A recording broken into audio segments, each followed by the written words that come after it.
Oh ya, buat teman-teman semua yang nyari sebuah platform buat streaming, nonton video, series, film, ataupun anime-anime, kalian bisa download sebuah aplikasi yang bernama Vino. Langsung gaskin aja ya di link yang Mamang cantumin di deskripsi. Oke, lanjut. Halo semuanya, selamat toyah kia ya dimanapun kalian berada. Kembali lagi bersama Mamang dan di video kali ini kita bakal lanjutin manual Putra Bungsu Kon, seorang player. Kita masuk di part 20. Di awal video ini, di sebuah ruangan rahasia di mana markas Imperial Hound terlihat pemimpin kelompoknya, Silver Zero, yang tengah mengadakan sebuah rapat dengan para anggotanya. Lapor, pemimpin, keluarga kerajaan tidak mengambil tindakan. Yang mereka lakukan hanya meningkatkan jumlah pasukan patroli. Keluarga Templeton juga ada di posisi yang sama, dan keluarga McNeil juga melakukan hal yang sama. Mendengar hal itu, Silver Zero pun sempat terdiam, lalu berkata, "Nomor 6, apa Aston County biasanya bertindak religius?"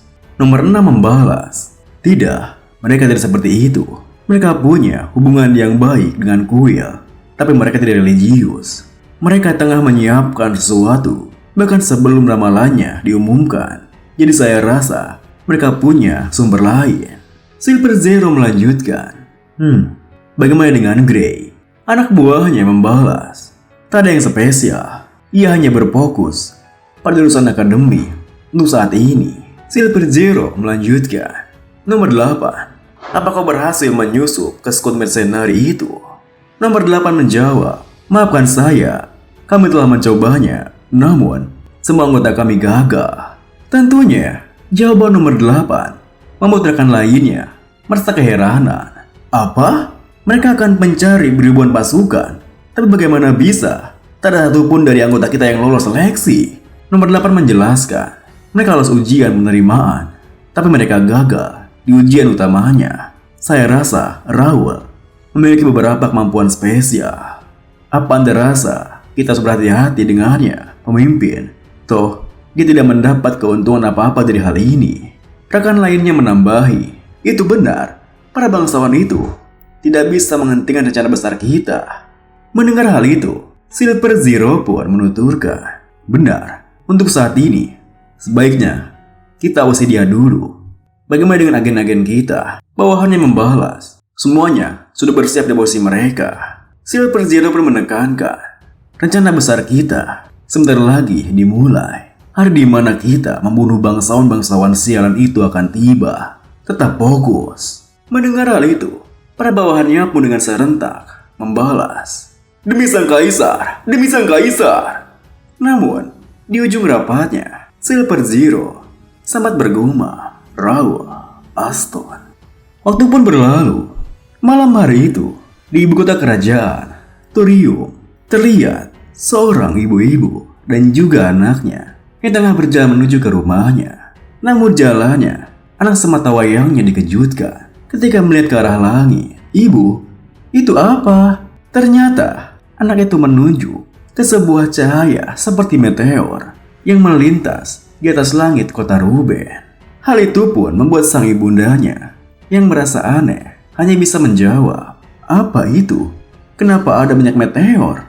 Namun, baru saja si ibu menjawab hal itu, tiba-tiba saja tanah yang mereka pijak berguncang seperti gempa bumi yang melanda kota Ruben. Apa? Gempa bumi! Ibu! Tenanglah anakku, tetaplah di dekat ibu." Di saat kepanikan melanda mereka semua, sang anak tadi melihat sebuah gerbang yang muncul tak jauh di dekatnya. Bahkan, para warga lainnya pun bisa melihat dengan sangat jelas. Apa itu? Dan dikala perhatian semua tertuju pada gerbang tersebut, dari gerbangnya muncul segerombolan monster yang sangat terlihat ganas. Namun untungnya, ketika gerombolan para monster itu akan menyerang ke arah para warga, Satria Jack telah tiba di sana dan langsung menghalaunya. "Tempat ini berbahaya. Semuanya, cepat larilah ke tempat aman." Dengan begitu, para warga di sekitarnya pun kini berlari menjauhi gerbang yang mereka lihat di sana. Terima kasih. Kemudian, Satria Jack pun melaporkan hal itu kepada Raul yang menunggu di mansionnya. Laporan di tembok luar 4, bagian B, Sakti 32. Aku menemukan sebuah gate. Aktifkan mekanisme pertahanan. Lalu, Satria Jack memberikan perintah pada para bawahannya yang ikut bersamanya. Selamatkan para warga dan jangan sampai lengah. Di sisi lain, Kesatria Pierce dan juga Satria Philip melaporkan hal yang sama kepada Raul. Laporan dari tembok luar 3, area F, Sakti 21. Aku menemukan sebuah gate. Ada beberapa monster yang keluar, tapi tidak ada korban dari pihak warga. Ini dari tembok luar 1, sebuah gate telah muncul di daerah bangsawan. Saksi 3, kami mengendalikan area ini dan menyerahkannya kepada para penjaga. Mendengar semua laporan itu, Raul pun membalas, "Bagus, teruskan laporan kalian." Dengan begitu, satu persatu bawahannya pun kini melaporkan apa yang mereka lihat di posisinya masing-masing. Tembok luar 4, area B, Saksi 32, sebagai telah muncul. Kirimkan bantuan. Tembok luar 3, area F, Saksi 21, gerombolan goblin telah keluar melalui gate, bersiap menyerah. Raul pun dengan tegasnya membalas, "Baik, semua yang di seksi 14, pergilah ke seksi 32 untuk membantu mereka." Lalu, sembari melihat sebuah peta di mana munculnya beberapa gate yang telah ia tandai sebelumnya, Raul berpikir, sudah dimulai update-nya. Lalu, Raul pun memanggil pelayannya, "Bernard." Seketika itu juga, Bernard pun datang di sampingnya. "Ya, tuanku." Dengan seriusnya, Raul menuturkan, "Putuskanlah siapa yang harus kita kirim untuk skuad kita dan kirim mereka ke setiap seksi." Bernard membalas, "Laksanakan, tuanku." Lalu, setelah kepergian Bernard, Raul tertunduk berpikir, "Aku tahu kalau update-nya akan separah ini, tapi aku tidak mengira kalau kemunculan gate-nya ada di mana-mana. Kami sudah menyiapkan sebanyak yang kami bisa, tapi ini masih belum cukup. Tidak ada banyak informasi soal quest ini sejak awal. Satu-satunya yang gue tahu adalah kerajaan telah menerima kerusakan yang cukup besar di tahun Konex 521.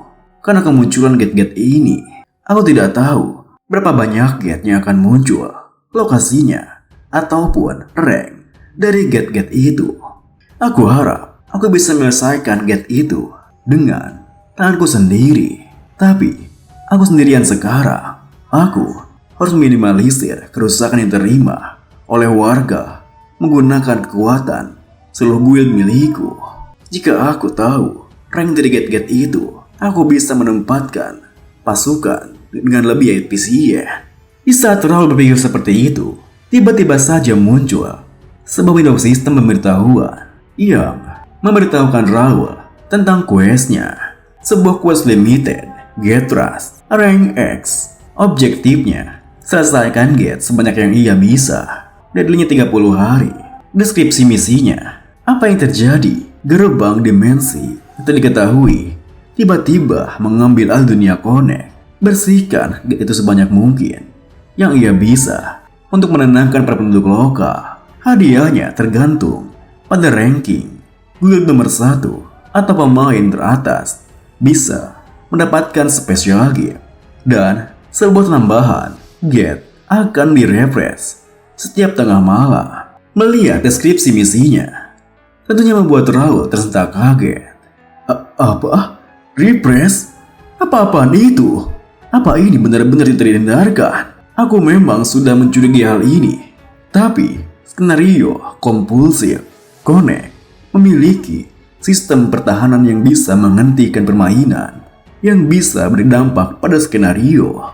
Itu bisa menambahkan special requirement kepada sistem quest, seperti yang kualami sekarang. Tapi biasanya, sistem itu akan memberikan player sebuah quest dadakan atau quest follow up. Tidak peduli sebanyak apa gate yang bisa kuselesaikan, itu tidak ada artinya. Ini tidak akan mudah, tapi aku tidak boleh menyerah. Aku harus mencari cara untuk mengurangi kerusakan ini. Dikala Raul tengah fokus berpikir seperti itu, tiba-tiba saja ia menerima laporan. Tembok keluar 3, area 3, seksi 17. Kami menemukan sebuah Golden Gate yang Master bilang tidak ada yang terjadi sekarang, tapi kekuatannya semakin kuat. Mendengar laporannya, Raul pun segera membalas. Jangan menyerah. Gate itu bisa menyerap apapun. Jadi berhati-hatilah. Turunkan 3 mercenari rang B. Kita akan menaruh area itu dan pengawasan khusus. Mendengar balasannya, Satria Philip yang berjaga di sana mengangguk membalas. Baik tuan. Dan video ini pun diakhiri dengan sembari persiapan kepergiannya. Raul berpikir, sebuah gate rang D muncul. Aku tidak hanya bisa berdiam diri di sini dan hanya memberikan perintah. Aku harus mengatasi ini dengan tanganku sendiri. Terima kasih buat teman-teman semua yang udah nonton. Mohon maaf jika ada salah-salah kata atau pengucapan Mamang yang kurang jelas. Sampai jumpa di video berikutnya.